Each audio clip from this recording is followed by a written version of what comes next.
ഇനി ആക്സോൺ കരിയേഴ്സിലേക്ക് വന്നു കഴിഞ്ഞാൽ വീണ്ടും ഈ അങ്ങോട്ട് എത്താനുള്ള പരീക്ഷ എന്ന് പറയുന്ന ആ ഒരു കടമയുണ്ടല്ലോ. നമ്മള് ന്യൂസിലൻഡിൽ വന്നു കഴിഞ്ഞിട്ട് ഈ 2 ആഴ്ച അല്ലെങ്കിൽ 3 ആഴ്ച ആക്സോൺ കരിയേഴ്സിനോടൊപ്പം ഇരുന്ന് എക്സാമിന് വേണ്ടി പ്രിപ്പയർ ചെയ്യുക എന്ന് പറയുന്ന ഒരു രീതി ഉണ്ടെന്ന് കേട്ടു. ഉണ്ട്. അതെന്താണ് സംഭവം?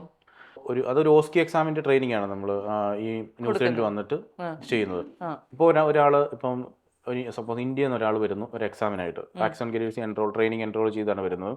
അവർക്ക് നമ്മൾ എല്ലാ സപ്പോർട്ടും അവരെ എയർപോർട്ട് പിക്കപ്പ് തൊട്ട് അവരുടെ എക്സാം കഴിഞ്ഞ് അവരെ തിരിച്ച് എയർപോർട്ടിൽ, അതായത് ഇങ്ങോട്ട് തിരിച്ചു വരുന്നവരുണ്ട്, ഗൾഫിൽ നിന്നൊക്കെ വരുന്നവരും അതുപോലെ ഇന്ത്യയിലൊക്കെ വർക്ക് ചെയ്യുന്നവർ ലീവ് എടുത്തിട്ട് വരുന്നവരുണ്ട്.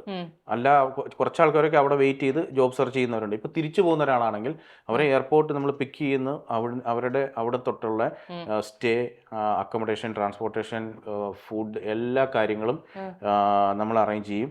അതുപോലെ ട്രെയിനിങ്, ഇതെല്ലാം കഴിഞ്ഞ് എക്സാം കഴിഞ്ഞ് ഇവരെ നമ്മൾ എയർപോർട്ടിൽ ഡ്രോപ്പ് ഓഫ് വരെ ചെയ്യും. അവിടെ ഒരു ടെൻഷൻ ഒരാൾക്ക് ഇവിടുന്ന് വന്നു കഴിഞ്ഞാൽ ഒരിക്കലും ആക്സോണിൽ എൻറോൾ ചെയ്തിട്ടുണ്ടാവില്ല.